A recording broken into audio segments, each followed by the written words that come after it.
नमस्ते दोस्तों। आज की इस कहानी में आपका स्वागत है। दोस्तों, ये कहानी एक जवान लड़के और उसकी भाभी की है, जो सच्ची घटना पर आधारित है। एक दिन की बात, कार्तिक की भाभी रिया की कमर में बहुत ज्यादा दर्द हो रहा था, क्योंकि उनको कमर में लचक पड़ गई थी। कार्तिक ने रिया के बेडरूम में आया और बोला, चलिए भाभी, आप लेट जाइए। मैं आपकी कमर पर बाम लगाकर हल्की मालिश कर देता हूँ, ताकि आपका बचा हुआ दर्द भी ठीक हो जाए। रिया ने उसे मना करते हुए कहा, नहीं, रहने दो कार्तिक, मैं खुद कर लूंगी। कार्तिक ने कहा, आप खुद से बाम तो लगा लेंगी, लेकिन मालिश करना बड़ा मुश्किल होगा। मैं आपकी मदद कर देता हूँ, इससे आपको बाकी का दर्द भी ठीक हो जाएगा। यह कहकर कार्तिक कुर्सी से उठकर बेड पर रिया के पास आ गया और उसे लेटने के लिए कहा। भाभी जी, बताइए कहाँ लगाना है रिया? कार्तिक की हमदर्दी और फिक्र देखकर अब उसे मना नहीं कर पाई।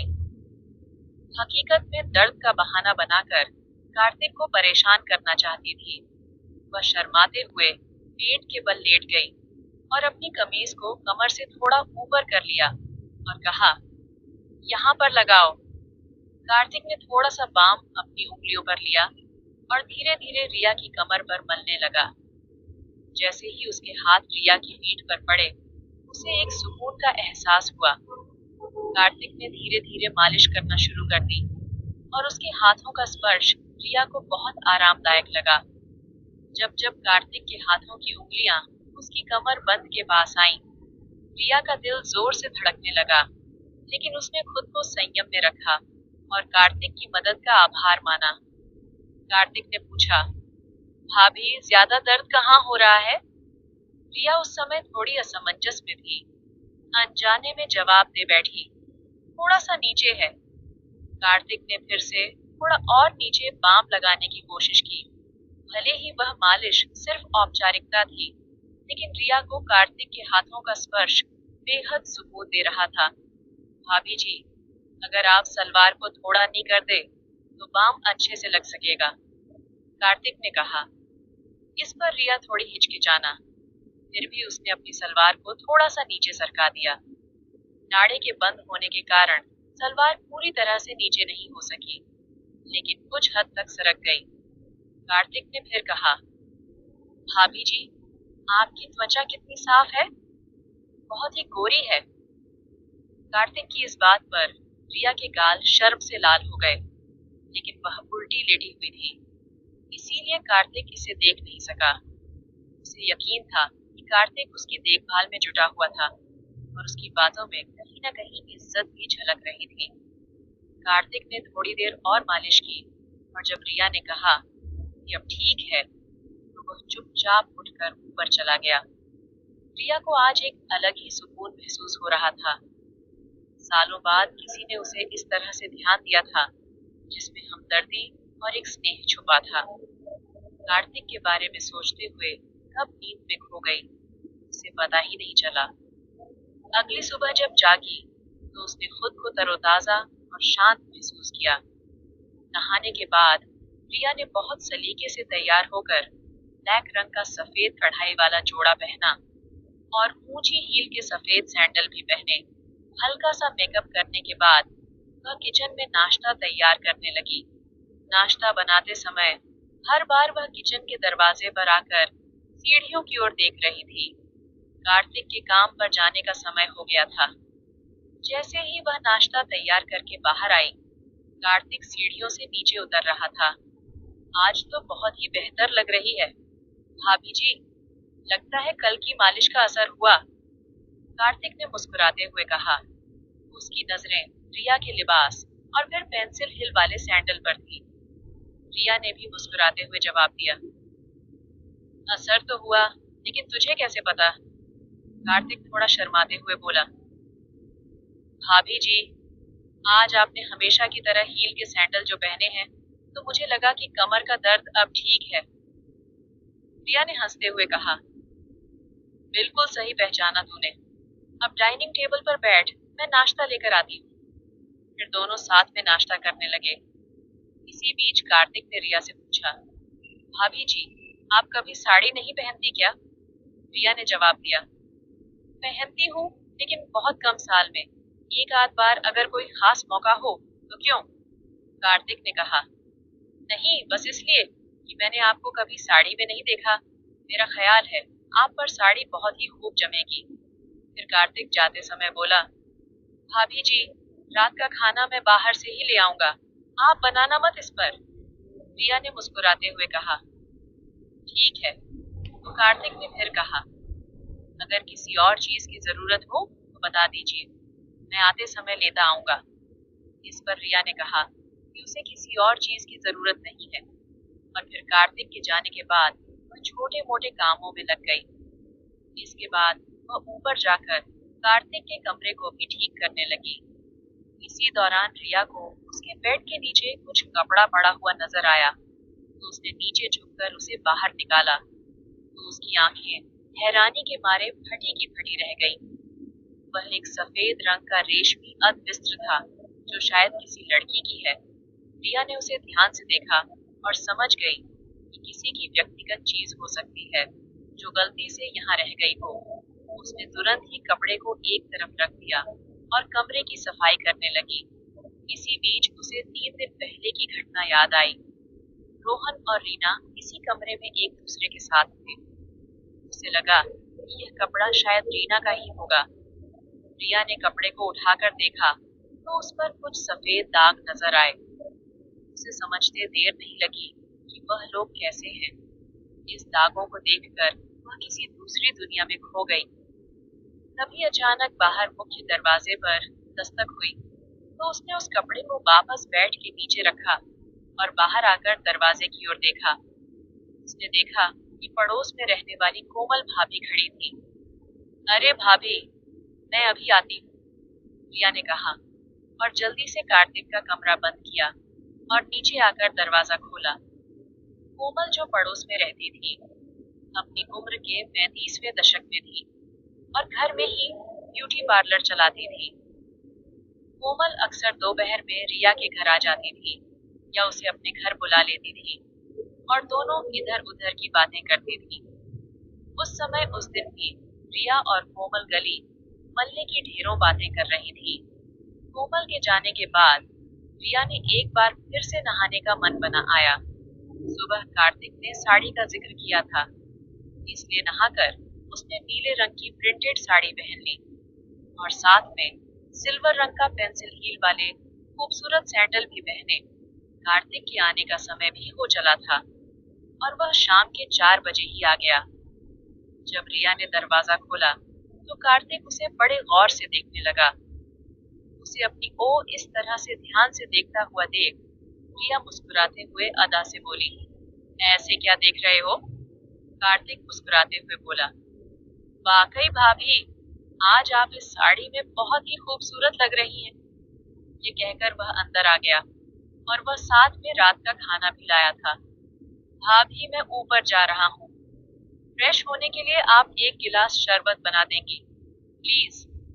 रिया ने उसकी ओर मुस्कुराते हुए देखा और कहा, हाँ हाँ, क्यों नहीं। उसके बाद कार्तिक ऊपर चला गया और फ्रेश होकर जब नीचे आया तो उसने एक आरामदायक टी शर्ट और शॉर्ट्स पहना हुआ था। रिया ने शरबत बनाया और उसे अपने बेडरूम में ले आई और उसने वहां पर कूलर लगा हुआ था। कार्तिक रूम में आकर सामने वाली कुर्सी पर बैठ गया और रिया भी बेड पर टांगे नीचे लटकाकर बैठ गई। दोनों ने इधर उधर की बातें की। इस दौरान कार्तिक ने रिया से पूछा, भाभी, अब आपकी कमर का दर्द कैसा है? रिया मुस्कुराते हुए बोली, अरे, अब तो मैं बिल्कुल ठीक हूँ। कल दहे इतनी अच्छी मालिश जो की थी। कार्तिक ने अपना शरबत का गिलास साइड टेबल पर रखते हुए कहा, भाभी, आप आराम से लेट जाइए, मैं एक बार और बाम से आपकी मालिश कर देता हूँ ताकि आपकी तबीयत और भी अच्छी हो जाए। रिया ने मना करते हुए कहा, नहीं कार्तिक, मैं अब बिल्कुल ठीक हूँ। लेकिन कार्तिक ने कहा, भाभी, आप मेरे लिए हमेशा इतना करती हैं, क्या मैं आपके लिए इतना भी नहीं कर सकता? चलिए लेट जाइए। रिया ने उसकी बात को टाल न सकी और खाली ग्लास टेबल पर रखते हुए बोली, अच्छा बाबा, तू मानता नहीं, लेटती हूँ। पहले सैंडल तो उतार दूं। सैंडल उतारने की जरूरत नहीं है भाभी। इतनी खूबसूरत सैंडल आपके हसीन पैरों की खूबसूरती को और भी बढ़ा रहे हैं। आप ऐसे ही लेट जाइए। कार्तिक ने थोड़ी चंचलता से कहा। रिया को उसकी बात पर हंसी आ गई और वह उसकी बात मानकर बेड पर लेट गई। उसने साड़ी पहनी हुई थी, इसीलिए उसकी कमर कार्तिक की नजरों के सामने थी। कार्तिक ने बाम को उंगलियों पर लगाया और रिया की कमर की मालिश करने लगा। रिया ने कार्तिक से पूछा, एक बात बता कार्तिक, तुझे मेरी ऊंची हील वाली सैंडल बहुत पसंद है ना? कार्तिक थोड़ा शर्माते हुए बोला, जी भाभी, आप बिल्कुल सही कह रही हैं। आपको अजीब लगेगा, लेकिन मुझे महिलाओं के पैरों में हाई हील वाले सैंडल बहुत आकर्षक लगते हैं। और आप तो हमेशा ही हाई हील की सैंडल या चप्पल ही पहनी रहती हैं। रिया मुस्कुराते हुए बोली, अरे इसमें शर्माने वाली क्या बात है? और मुझे कुछ अजीब नहीं लगता। मैं तो तेरी भावनाओं को समझती हूँ। कार्तिक के हाथों से हो रही मालिश से उसे बहुत आराम मिल रहा था। कार्तिक के हाथ धीरे धीरे नीचे की ओर और बढ़ने लगे। रिया के मजाक के मूड को देखते हुए कार्तिक ने भी थोड़ा हिम्मत दिखाते हुए कहा, भाभी, आपकी त्वचा कितनी नरम है। अगर आप चाहे तो साड़ी को थोड़ा नीचे कर ले, ताकि मैं अच्छे से मालिश कर सकूं और साड़ी भी गंदी नहीं होगी। रिया ने थोड़ा शर्माते हुए साड़ी को थोड़ा ढीला कर दिया ताकि मालिश करने में आसानी हो सके। उसे पिछली रात की मालिश से बहुत सुकून मिला था, इसलिए उसने ज्यादा नानुक नहीं की। जैसे ही रिया ने साड़ी को ढीला किया, कार्तिक ने धीरे से साड़ी को नीचे की ओर कर दिया ताकि वह अच्छी से उसकी कमर की मालिश कर सके। लेकिन उसी समय रिया को एहसास हुआ कि उसने जल्दबाजी में कोई गलती तो नहीं कर दी है और उसे थोड़ी असहजता महसूस हुई। उसने तुरंत स्थिति को संभाले हुए साड़ी को सही किया और कार्तिक को रुख का संकेत दिया। कार्तिक ने बिना कुछ कहे धीरे धीरे रिया की कमर की मालिश जारी रखी, तो उसे जैसे ही गहरा सुकून मिल रहा था, वह मालिश से मिलने वाले आराम का आनंद ले रही थी और उसे कोई आपत्ति नहीं हुई। कार्तिक ने मालिश को जारी रखते हुए धीरे धीरे अपने हाथों को नीचे की ओर बढ़ाया। रिया को मालिश से राहत मिल रही थी, लेकिन उसे महसूस हुआ कि कार्तिक ने थोड़ी और हिम्मत कर ली है। उसने महसूस किया कि उसकी पीठ पीछे के निचले हिस्से में ज्यादा ध्यान दे रहा है। रिया को यह महसूस हुआ कि उसकी साढ़े कोट थोड़ा और ढीले हो गए हैं और उसने शर्म के मारे अपना चेहरा तकिए में छुपा लिया और अपने होठों को दबाकर अपने अंदर की बेचैनी को नियंत्रित करने की कोशिश कर रही थी। कार्तिक उसकी त्वचा पर बाम लगाने के बहाने मालिश कर रहा था, लेकिन रिया को महसूस हो रहा था कार्तिक की हरकत अब अधिक हो गई है। रिया ने अब भी कोई आपत्ति नहीं जताई, तो कार्तिक ने मालिश को थोड़ी और नीचे बढ़ाया। यह स्थिति रिया के लिए बहुत असहज सी लगने लगी, लेकिन उसने कुछ नहीं कहा। थोड़ी देर बाद उसे लगा कि कार्तिक उसकी सीमा पार करने की कोशिश कर रहा है और उसने तुरंत स्थिति को संभाले हुए मालिश को रोकने का इशारा किया। थोड़ी देर बाद जब कार्तिक ने गलती से रिया की पीठ के निचले हिस्से को छुआ, तो रिया अचानक से चौंक गई। उसे महसूस हुआ जैसे उसके शरीर में एक अजीब सी हलचल हो गई हो। उसने तुरंत कार्तिक का हाथ पकड़कर दूर कर दिया और घबराहट से बोली, अरे ये क्या कर रहे हो? कार्तिक रिया तुरंत उससे दूर हटकर बैठ गई। वह पूरी तरह से हैरान और घबराई हुई थी और कार्तिक की स्थिति से खुद को असहज महसूस कर रहा था। रिया को उसकी हरकतें ठीक नहीं लगी और वह घबराहट से बेड से उठकर खड़ी हो गई। जैसे वह खड़ी हुई, उसकी साड़े को ढीले होने के कारण नीचे गिर गए, जिससे वह एकदम असहज हो गई। रिया ने तुरंत स्थिति को संभालने की कोशिश की और तेजी से नीचे की ओर झुककर अपनी साड़ी और पेटीकोट को उठाने लगी। तभी उसे समझ नहीं आ रहा था कि इस स्थिति में क्या करे, क्योंकि उसकी शर्मिंदगी और घबराहट चरम पर थी। उसने खुद को शांत करने की कोशिश की, लेकिन कार्तिक ने उसके घबराने पर ध्यान दिया और उसे संभालने के लिए बेड पर बैठने में मदद की। रिया ने कार्तिक से कहा, मुझे माफ करना, लेकिन अब यह सही नहीं लग रहा, हमें रुकना चाहिए। कार्तिक ने उसकी बात अनसुनी कर दी और वह रुका नहीं। बस फिर क्या था? शाम के समय रिया और उसका किराएदार कार्तिक एक ऐसी स्थिति में आ गया जहां दोनों के बीच अचानक नजदीकी उत्पन्न हो गई। रिया की सांसें तेज हो गईं और उसका शरीर कांपने लगा। उसके मन में एक अजीब सी हलचल थी जिसे वह खुद को संभाल नहीं पा रही थी। हालांकि रिया पूरी तरह से स्थिति को समझने की कोशिश कर रही थी, लेकिन वह खुद को रोकने या कुछ कहने की स्थिति में नहीं थी। दोनों बिना किसी बातचीत के ही स्थिति में आगे बढ़ रहे थे। कार्तिक के नजदीकी ने उसे सहज कर दिया, लेकिन रिया ने उसे रोकने की बजाय उसे जारी रहने दिया। रिया के मन में उलझन थी और वह समझ नहीं पा रही थी कि क्या हो रहा है। उसके दिमाग में एक सन्नाटा था, जबकि उसका शरीर एक स्थिति में फंस गया था। कार्तिक ने इस नजदीक को बढ़ाते हुए रिया के शरीर को अपने तरीके से महसूस किया, जिससे रिया और भी ज्यादा सहज हो गई।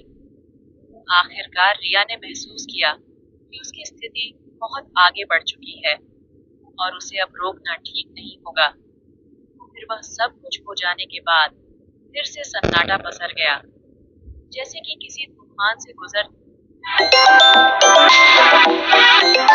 जाने के बाद की शांति होती है।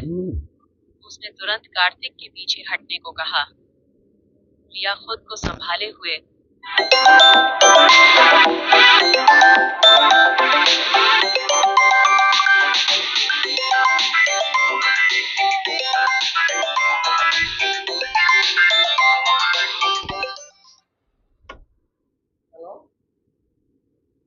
One.